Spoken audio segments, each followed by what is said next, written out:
Bapak Ibu, marilah kita merangkapkan kedua tangan untuk kembali memuji Sang Bagawa.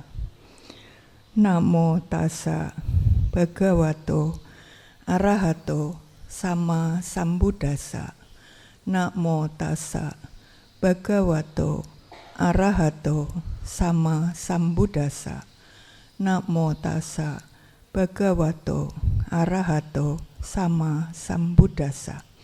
Terpujilah Sang Bagawa yang berberkah, yang maha suci, yang telah mencapai penerangan sempurna. Terpujilah Sang Bagawa yang maha suci, yang berberkah, yang telah mencapai penerangan sempurna. Terpujilah Sang Bagawa yang berberkah, yang maha suci, yang telah mencapai penerangan sempurna oleh diri sendiri. Terima kasih. Bapak Ibu, Romo, Ramani, selamat pagi, dan teman-teman sedama sekalian, selamat pagi, Namo Buddhaya.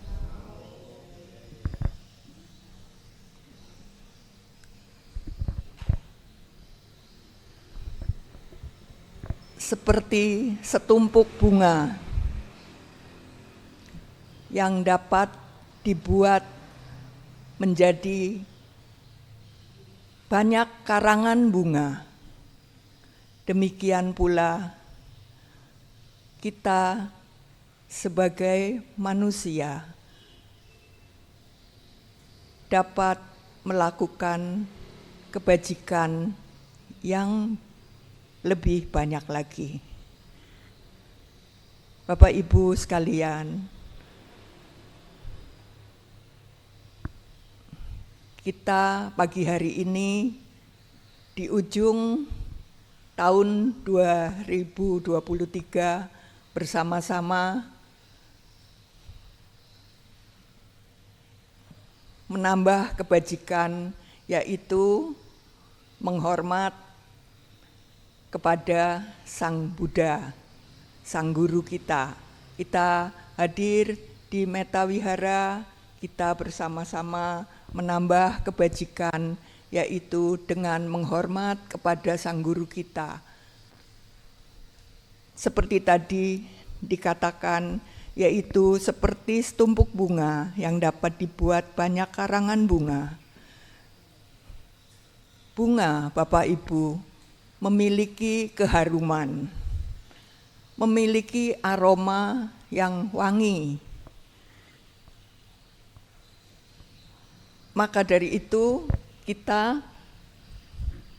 sebab apa kita kalau puja bakti ada bunga, Bapak Ibu? Yaitulah bukan hanya sekedar bunga saja, karena bunga memiliki aroma keharuman, memiliki wangi, memiliki keindahan.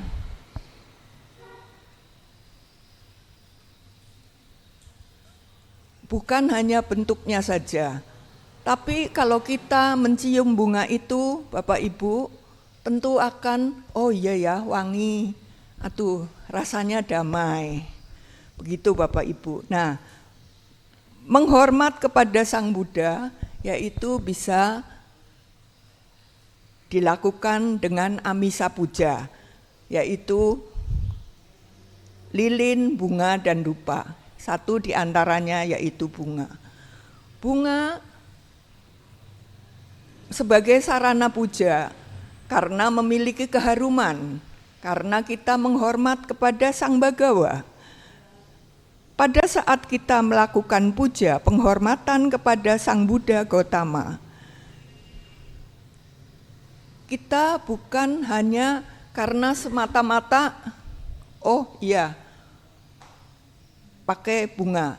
Tapi itu memiliki arti yang lebih dalam, Bapak Ibu. Sifat-sifat bunga, selain memiliki keharuman, memiliki aroma, bunga juga ada satu lagi sifatnya, yaitu tidak bertahan lama.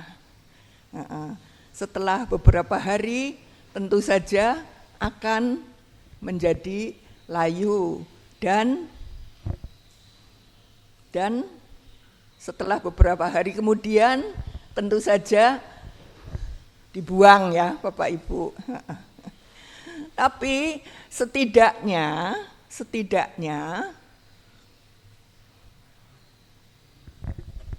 sarana bunga ini sudah pernah digunakan untuk kita berpuja.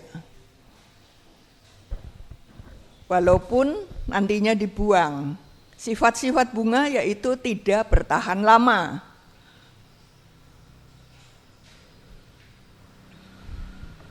Tidak bertahan lama. Nah, Bapak Ibu sekalian, kita pahami demikian.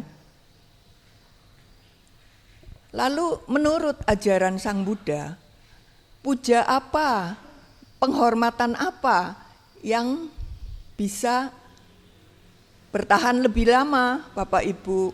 Ya, selain amisa puja, puja dengan materi. Nah, di dalam Dhamma mengatakan, Sang Buddha mengatakan yaitu puja dengan praktek Dhamma. Dengan praktek Dhamma Bapak Ibu, itu yang akan bertahan lama. Selain amisa puja. Setelah bunga itu layu, seperti juga Bapak Ibu sekalian, bunga itu seperti juga tubuh kita. Tubuh kita juga akan mengalami proses seperti bunga, yaitu seger, cantik, cakep, ya, harum, ya. Tapi ada momen-momen nanti proses kan juga akan layu dan juga akan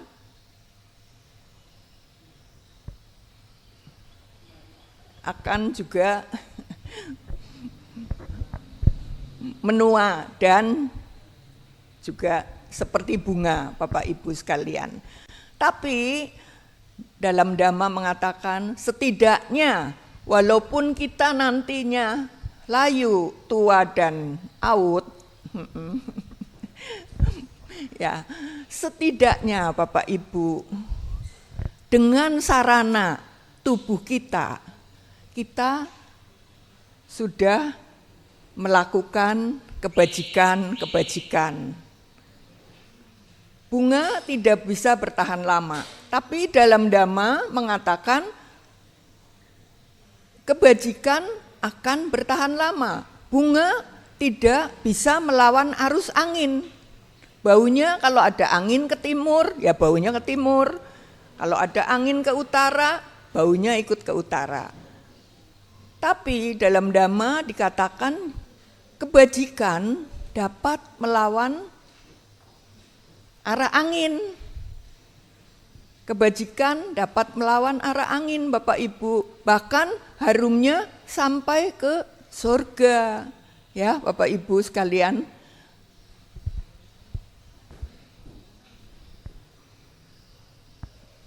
Seperti sering kita bacakan yaitu Hartawan Anatta Pindika, Bapak Ibu. Hartawan Anatta Pindika. Beliau seorang upasaka. Ya, beliau seorang upasaka. Tapi keyakinannya demikian kuat, Bapak Ibu sekalian.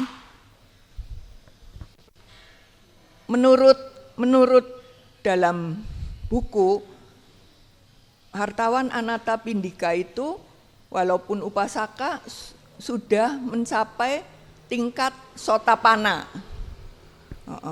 Keyakinannya demikian kuat Bapak Ibu. Ingin berbuat kebajikan yaitu yang seperti sekarang masih ada, yaitu membangun wihara Jetawana.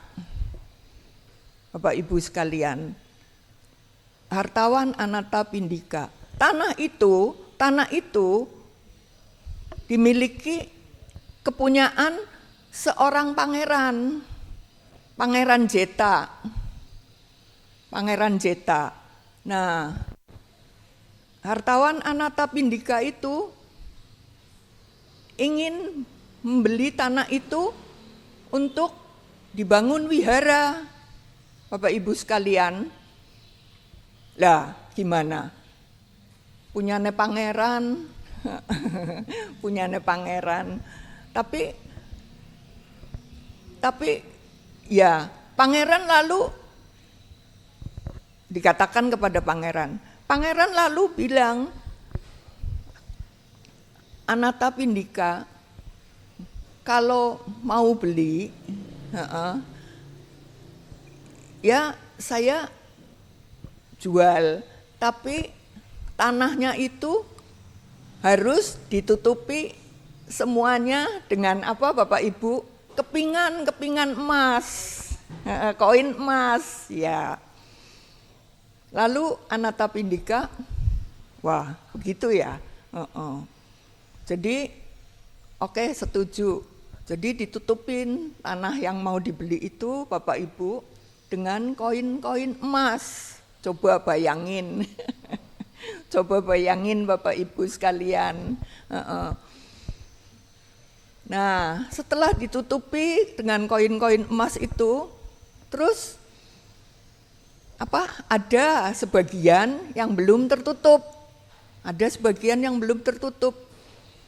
Lalu Pangeran Jeta mengetahui, terus Pangeran Jeta bilang, yang itu nggak usah ditutup, yang itu saya mau ikut berdana, begitu Bapak Ibu sekalian. Tapi setelah nggak tahu prosesnya lebih lengkapnya bagaimana, ternyata Pangeran Jeta ini kayaknya eman-eman, nggak dijual deh gitu. Jadi sampai ke orang pinter-pinter gitu. Tapi akhirnya tanah itu menjadi milik Anatapindika. Bapak Ibu sekalian, menurut Dhamma, wihara itu dibangun yaitu 180.000 juta koin emas, Bapak Ibu sekalian. 180.000 juta, bukan rupiah, koin emas. Begitu Bapak Ibu. Lalu setelah menjadi milik hartawan Anatapindika, dibangunlah wihara. Wihara itu dibangun juga Bapak Ibu, ini menurut Bante, menurut Dhamma, juga memakan biaya sama seperti yang pertama, 180.000 juta. 1.000 juta berarti miliar ya Bapak Ibu. Iya, 1.000 juta. Berarti 180 miliar emas, tapi keping emas. Begitu Bapak Ibu. Terus setelah selesai dibangun, ya namanya saja hartawan Anatapindika memang niatnya ingin berdana kepada Sang Buddha, Sang Bhagawa. Terus diresmikannya Bapak Ibu bukannya 1 atau 2 hari atau 3 hari. Ya, menurut Dhamma dikatakan diresmikannya sampai 9 bulan. Juga memakan biaya yang sama seperti yang ke-1, yang kedua. Begitu Bapak Ibu. Jadi 3 kali. Nah, setelah sudah selesai diserahkan kepada Sang Buddha. Sang Buddha menempati sampai 19 wasa di wihara Jetawana itu Bapak Ibu. Bahkan di wihara itu Sang Buddha itu salah satu sutanya yaitu Manggala Sutta. Di Wihara Jetawana itu Sang Buddha mengajar kepada para dewa, para biku, para upasaka, begitu Bapak Ibu. Nah, itu kebajikan yang dapat melawan arah angin. Sampai sekarang masih berkumandang ya Bapak Ibu. Nah, kembali lagi kepada yang Buddha, yang soal bunga. Soal bunga, maaf ya, saya mesti baca supaya apa ya? Supaya lebih komplit Bapak Ibu.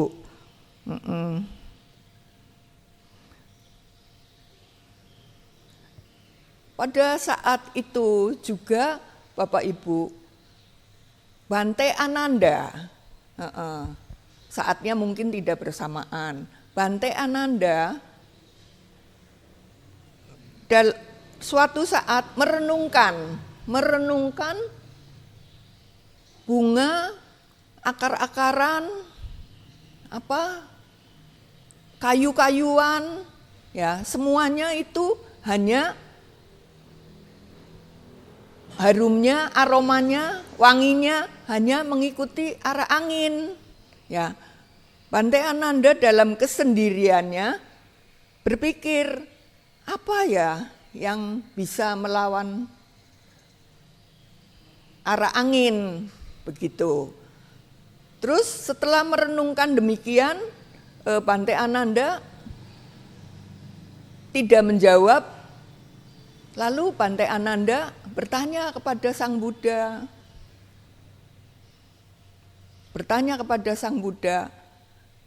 Apa yang direnungkan itu? Lalu Sang Buddha menjawab, Bapak Ibu.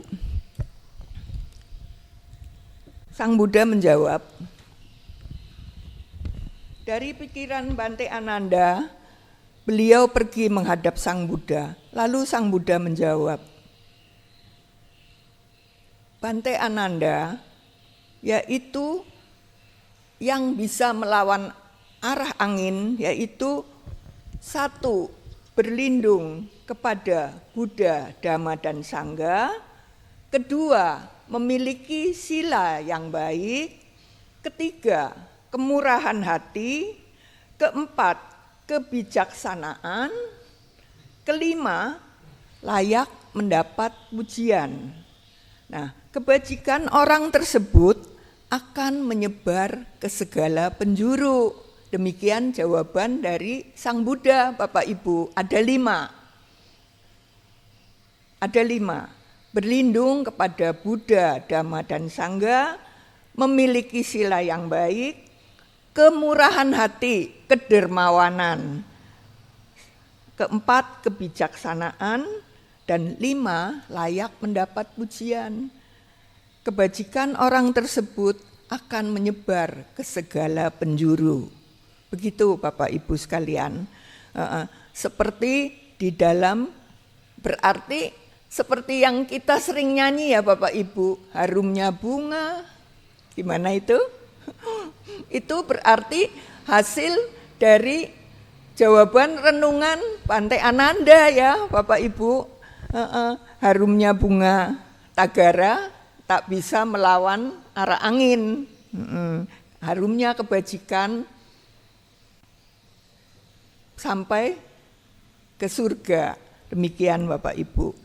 Nah,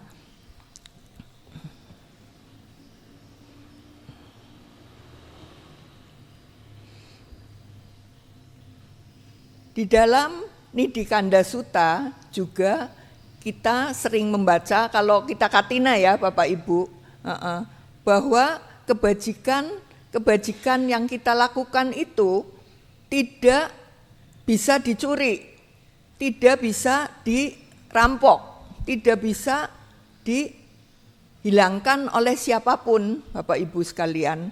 Kebajikan-kebajikan itu seperti harta karun. Harta karun untuk siapa? Untuk si pelaku kebajikan itu sendiri, yang akan dibawa pada kehidupan ini dan juga kehidupan yang akan datang. Di dalam Nidikanda Sutta kalau kita membaca kalau pada hari Katina, ya Bapak Ibu. Pada saat yang dulu ada juga cerita Bante Kasapa. Bante Kasapa Bapak Ibu, ini setelah dia bangun dari meditasi 7 hari.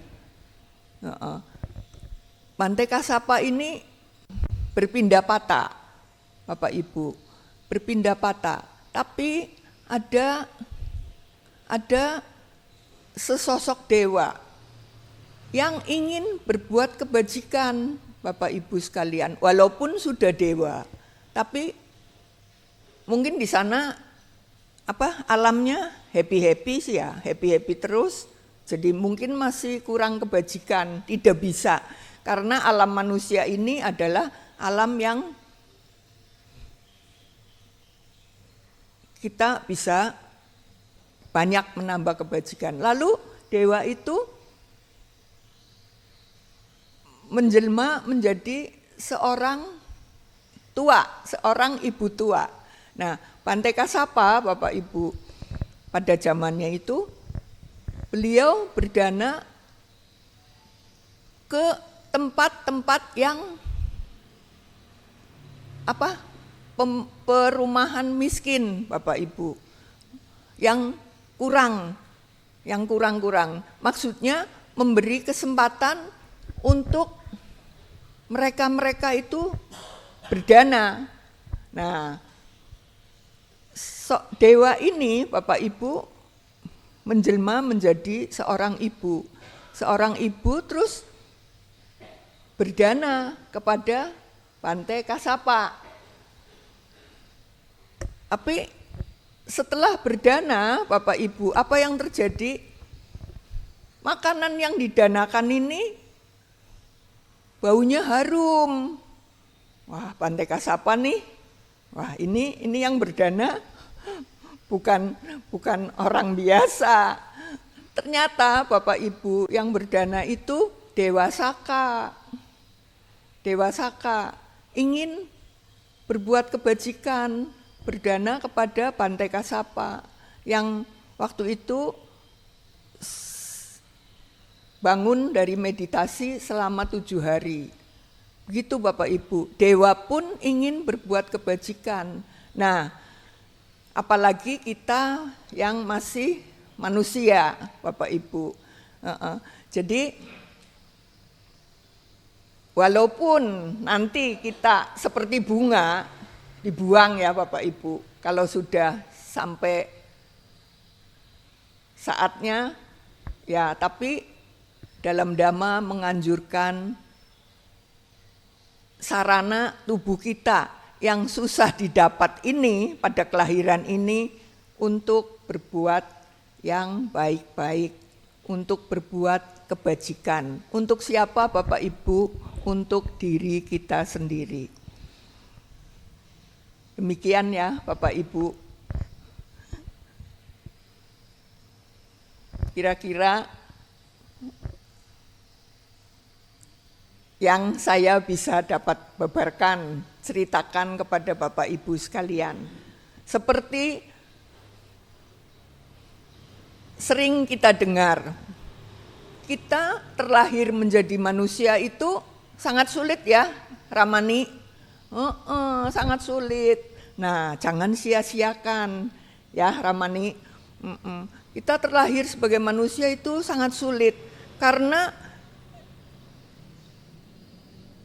seperti diibaratkan dalam Dhamma seperti kura-kuranya ini malah nggak bisa lihat, harus masuk ke gelang-gelang yang mengambang di atas air lautan ya, Ramani. Kepalanya bisa masuk di situ, kesempatannya baru bisa terlahir menjadi manusia.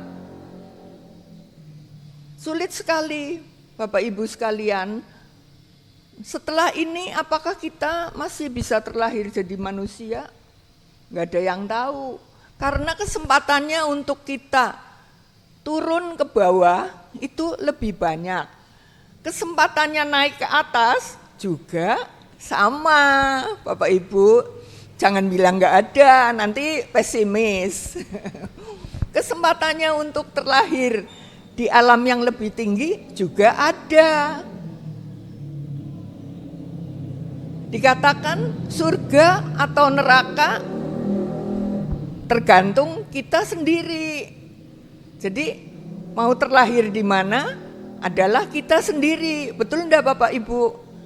Ya, semoga ya jangan terlahir di alam yang lebih rendah.